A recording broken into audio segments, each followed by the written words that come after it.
Good evening, everybody. Welcome to the third annual New Jersey Youth Transition Conference. My name is Amy Yedley, and I work for Values into Action on behalf of the YTC Planning Committee. This evening, our presenter today is Frank Latham from the New Jersey Council on Developmental Disabilities, presenting on the topic of shared supportive decision-making, making my voice count. Turning it over to you, Frank. So first of all, let me thank everyone for attending tonight. I live reasonably close to Philadelphia, so I am sure if my house shakes, it is because some of the Phillies fans on either side of me are making quite a ruckus. I'll share a little bit about me, and then we'll get to the program. So I have been with the council for about 15 years now. Prior to that, I worked for the ARC of New Jersey. So it is clear that this is the work that I believe in and professionally have been chosen to do. My other connection to this community is I was diagnosed rather late with a pretty significant learning disability. So I think, unlike some professionals in the field, I have a much clearer understanding of what it's like to experience both transition and school environments as a person with a disability. So what we're going to talk about tonight primarily is opening up some options for supportive decision-making. New Jersey, as we currently sit both legislatively, as well as kind of in a social context, really doesn't have supportive decision-making as a viable option for folks. You're either under guardianship or you're not. There's no kind of in between. I oftentimes analogize it as if you were to go to a fast food restaurant, say McDonald's, and the menu consisted of French fries and milkshakes. All the other stuff that was available on the menu wasn't available to you.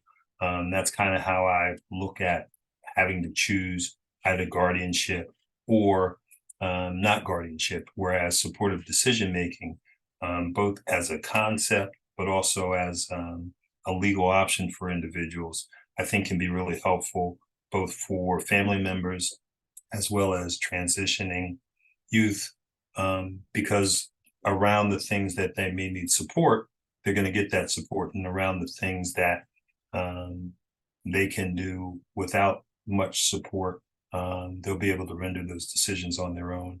And I would suggest all of us use that model and to some degree or another. I oftentimes tell the story when I talk to students. 100 years ago, when I was thin and had a lot of hair, I modeled professionally, and the first big check I got was I wanted to buy a car. My parents were pretty insightful in saying, the car that you want to buy may be the worst running car of all time.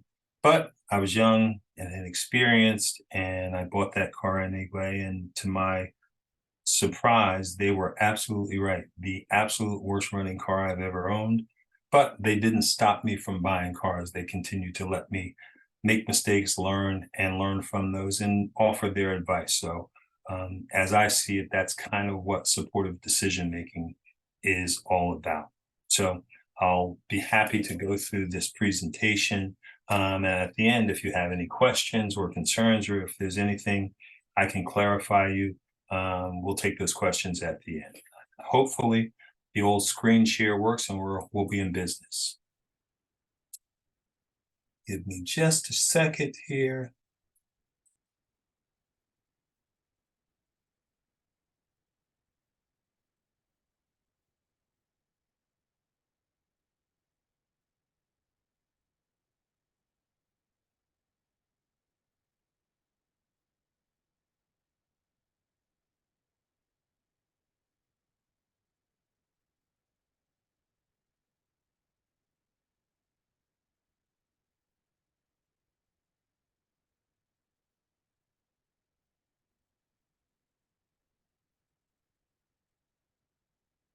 Can everybody see that?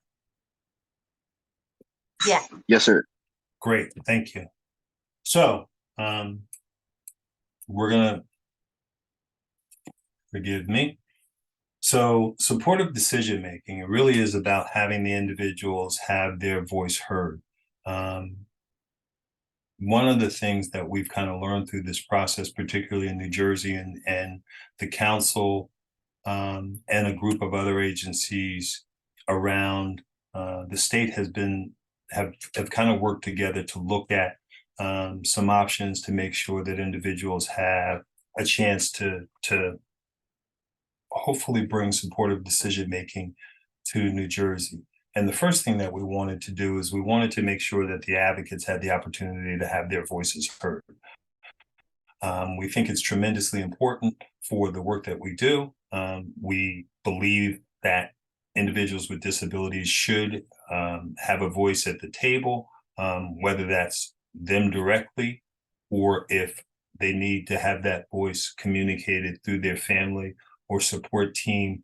That's also a very viable option. Part of what making sure their voice is heard is all about is making sure that as they gain levels of skill, one of the things that we want to be able to make sure that they're in a position to do, again, both legislatively, but also socially, is to be able to make decisions that help to build confidence.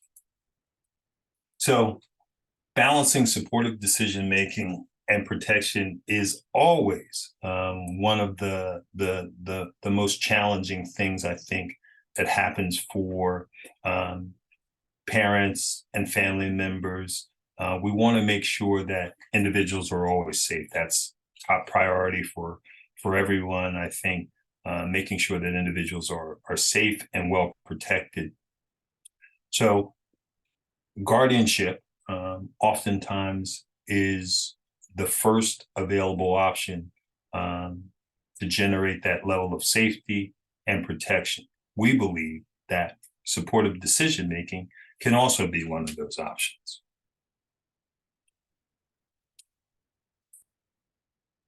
So guardianship, partial or limited guardianship, makes the decisions with or without input or permission from someone in some areas of life for self-advocates. Full guardianship makes those decisions without the self-advocate's opinions, permission in all areas of their life. One of the things that we've seen is that oftentimes advocates, well-intending folks who want to make sure that the individuals that they support or their family members are well protected, and they believe that making their decisions for them can be a great way to protect. One of the things that we've learned, and I've learned particularly over my probably 30 plus years in this field, is that oftentimes the opportunity for individuals to grow personally and professionally and make better decisions comes from the opportunities to make those decisions. So one of the things that we want to encourage is opening up the opportunity, particularly here in New Jersey, that shared guardianship, supportive decision-making are all options for folks, because not everybody is going to fit into a single category, and not everything is going to be good for everyone who participates. So supportive decision-making is an alternative to guardianship, where people with disabilities use friends, family, professionals to help them understand the decisions that they make and can make on their own around their life choices. What we believe is so important is giving folks the opportunity to kind of learn where they may need some support around decision making, and where they're completely capable to make those decisions on their own. And that oftentimes comes from a little trial and error, like all of us.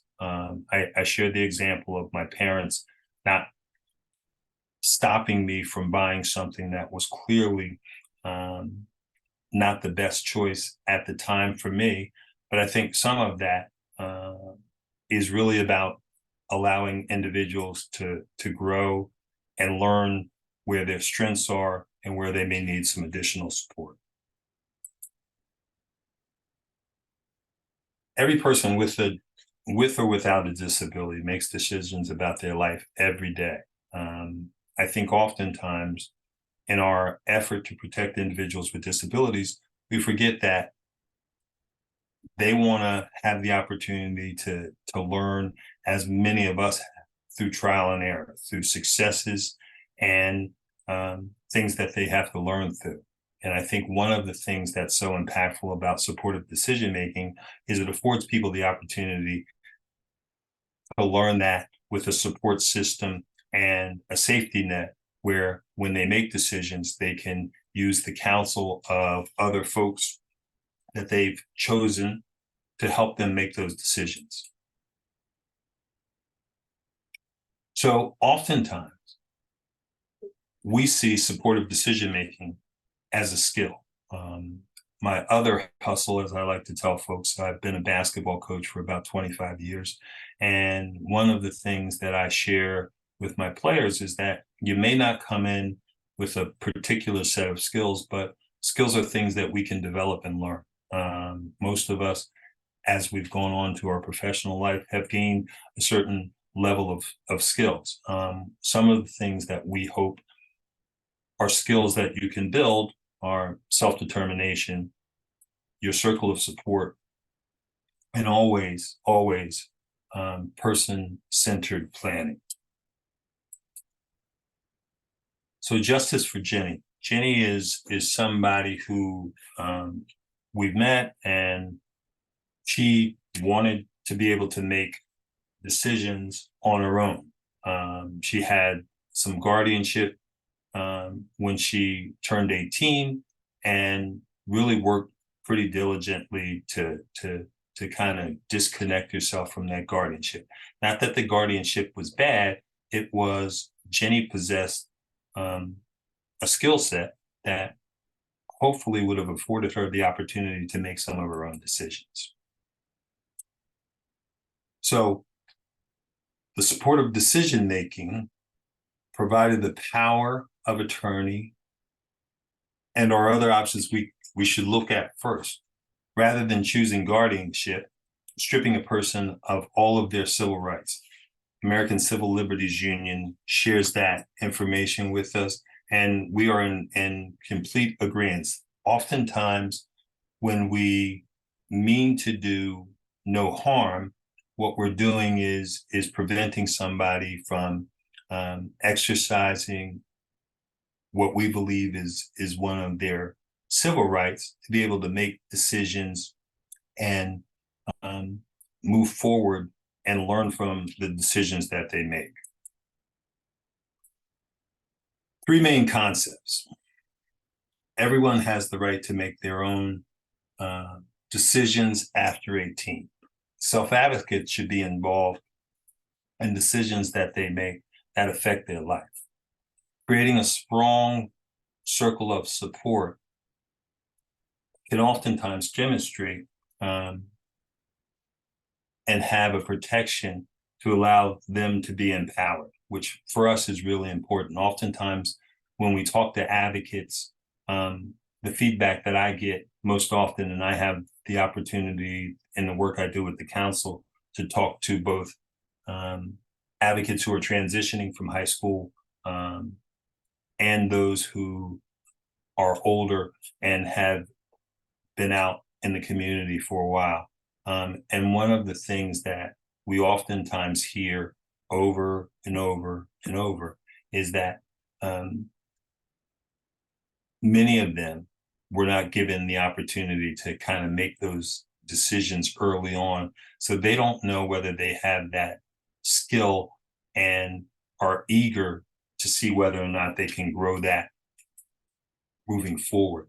And supportive decision-making gives them an opportunity to do that in what we believe is the safest environment, because you you create a team of people that you trust and that have your best interest at heart.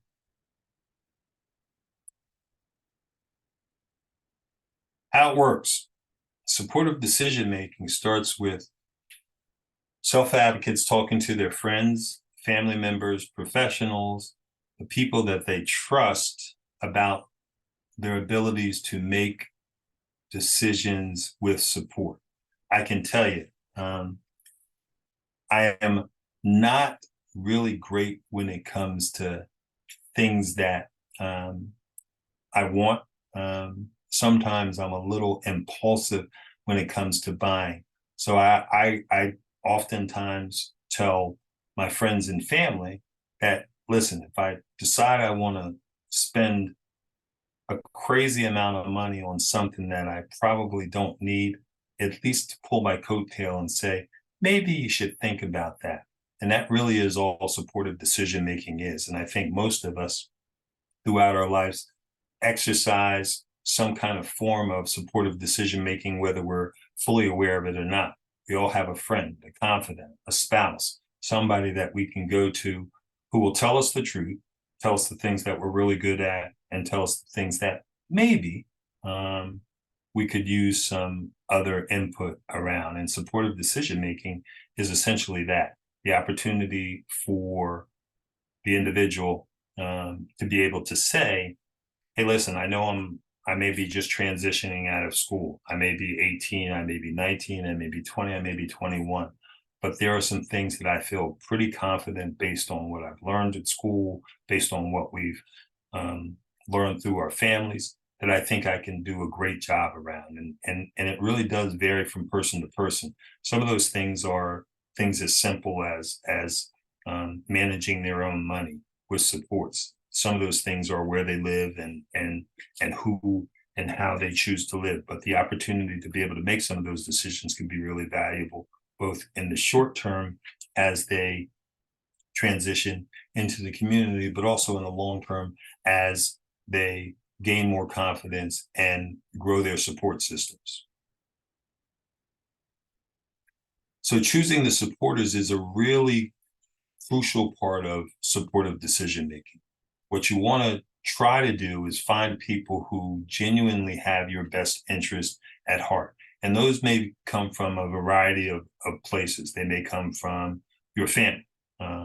It may be trusted friends. There may also be professionals that you feel comfortable and close enough with to be able to help you both gather folks who would make good team members, and or that you have a level of trust in that can allow you to make decisions and know that if you're moving in a direction that seems out of normal for you, that they'll again support you and say, there's this option and there's another option.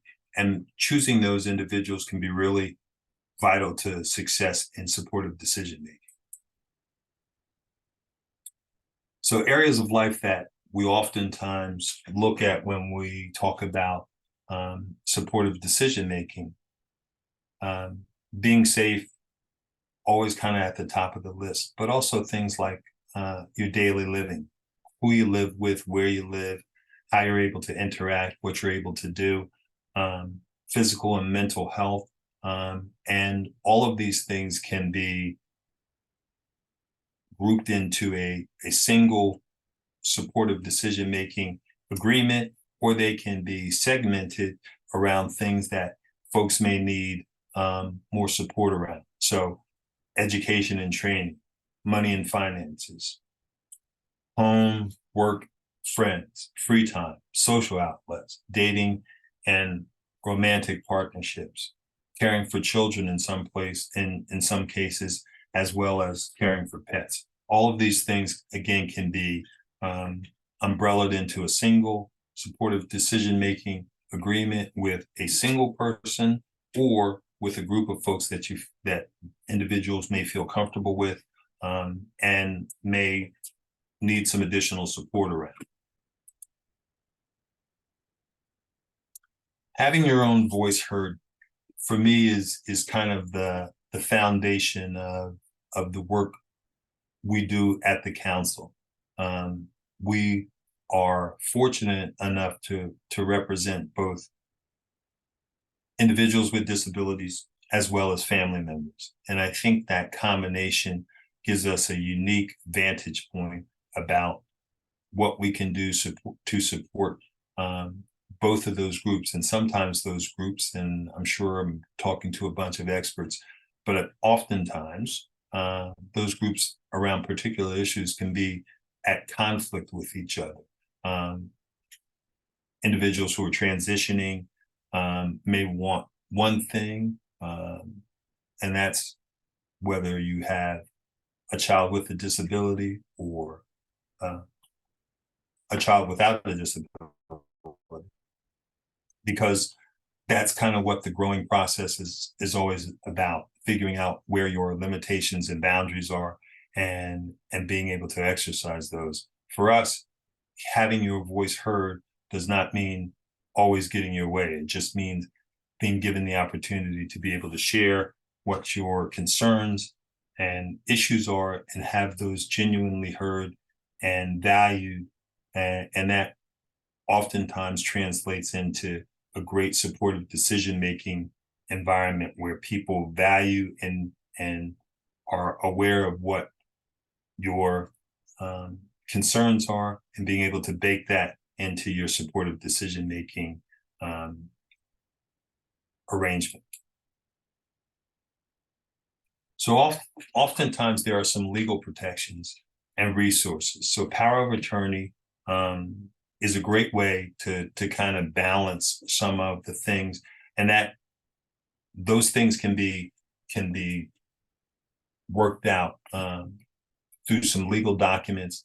Power of attorney, it oftentimes gives somebody the opportunity to be able to say, hey, listen, we're absolutely connected to you being able to make your own decisions, but at the end of the day, we still want to have some legal backing in case something goes wrong. Having joint bank accounts, creating trust accounts, advanced health directives, which can be really helpful, both in terms of allowing an individual to understand the kind of health decisions they may have to make, as well as sharing their wishes and concerns around what they think is important and what the level of care they want in the event of an emergency. Having a HIPAA release form, we oftentimes manage this in the work that we do.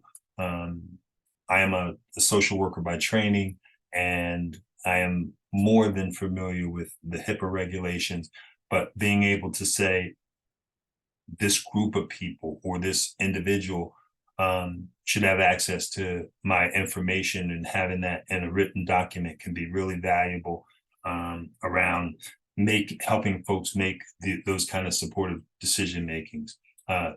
supportive decisions. And representative payees are also a great way to help folks manage money if they're unfamiliar with it or they need some additional supports.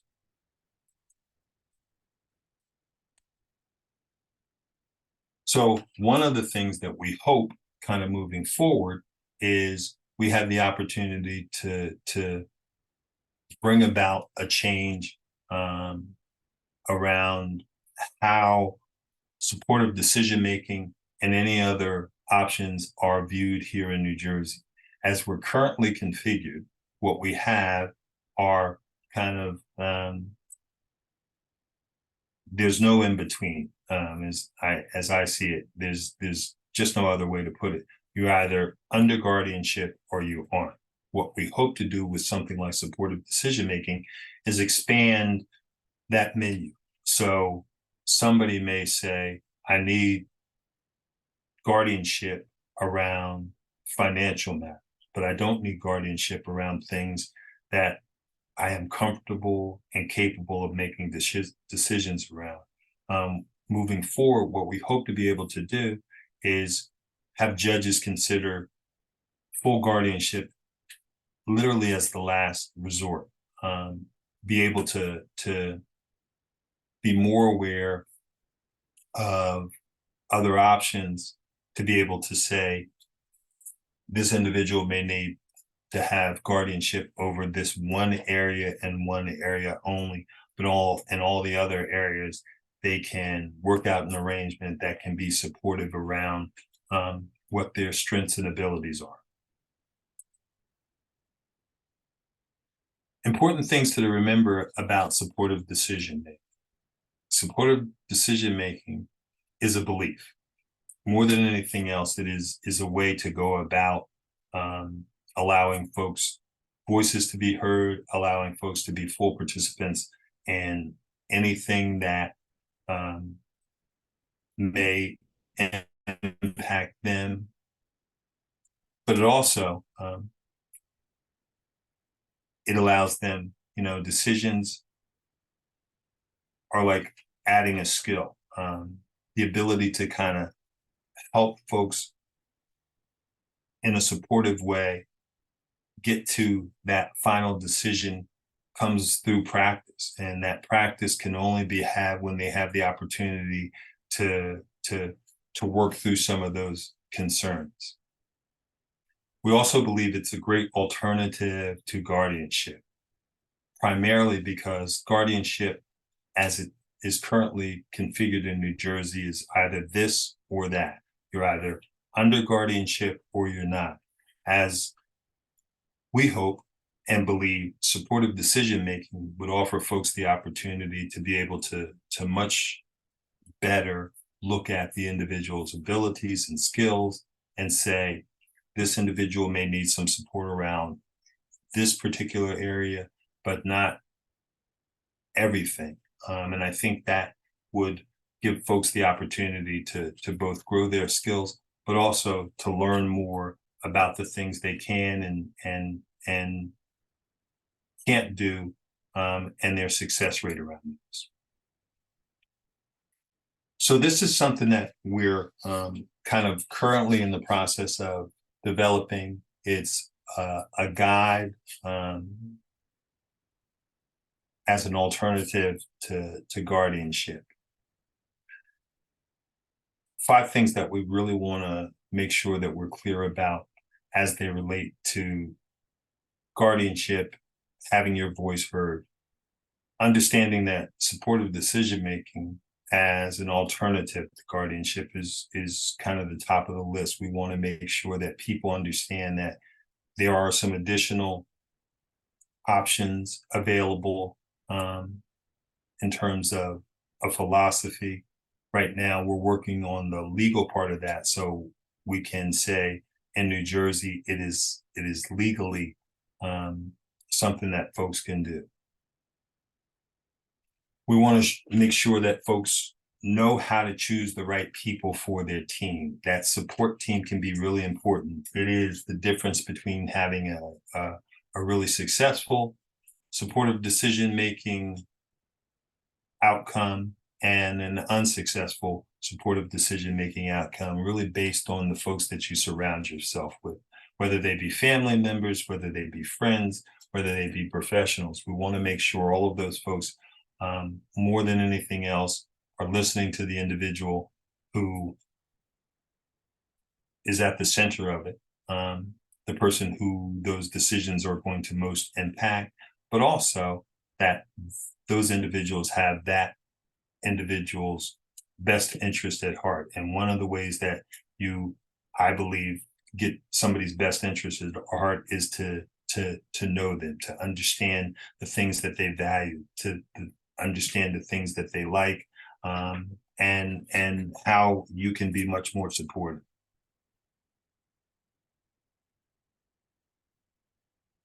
And the other thing is to create your own supportive decision-making agreement. So right now, because New Jersey doesn't have a legal supportive decision-making option as they do guardianship, this would be a great time, if individuals are considering that, to think about the things that you believe would be helpful in a supportive decision-making agreement. So if you got any struggles with a particular area, that may be something that you both write into the supportive decision-making agreement, where it is a pulse point around what you're going to be doing, but also the flip side of that, I believe, is also really valuable.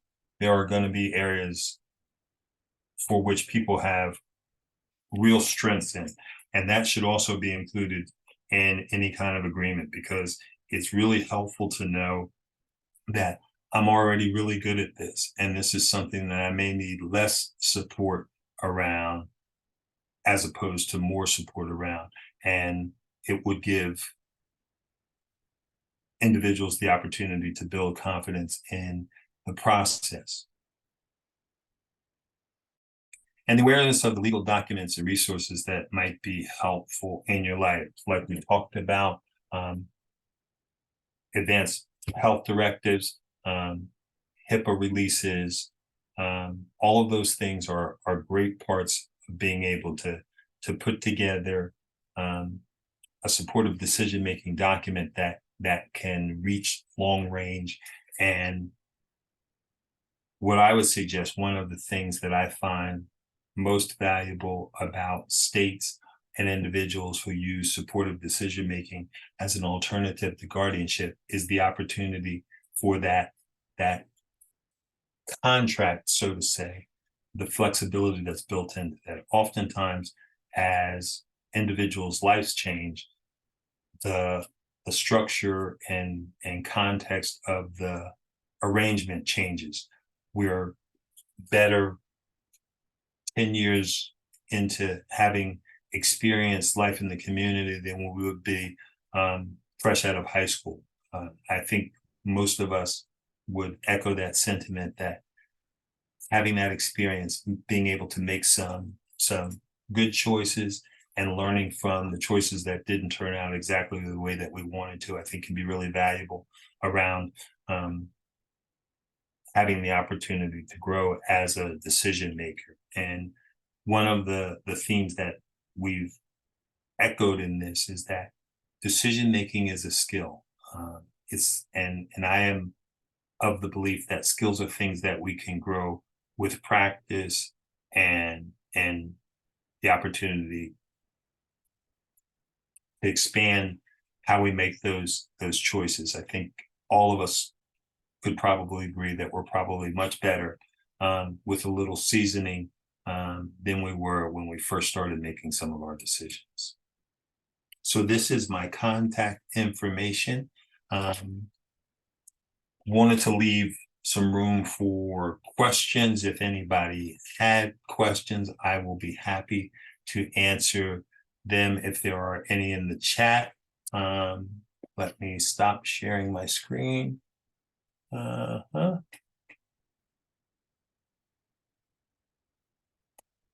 on mute, Amy. Yeah, I just noticed. Thank you. Can you hear me now? There you go. This was excellent. Before we move to Q&A, I just want to say this concludes the workshop, Supported Decision Making, Making My Voice Count, with Frank Latham from the New Jersey Council on Developmental Disabilities. Thank you so much for sharing all of your knowledge and resources with us today.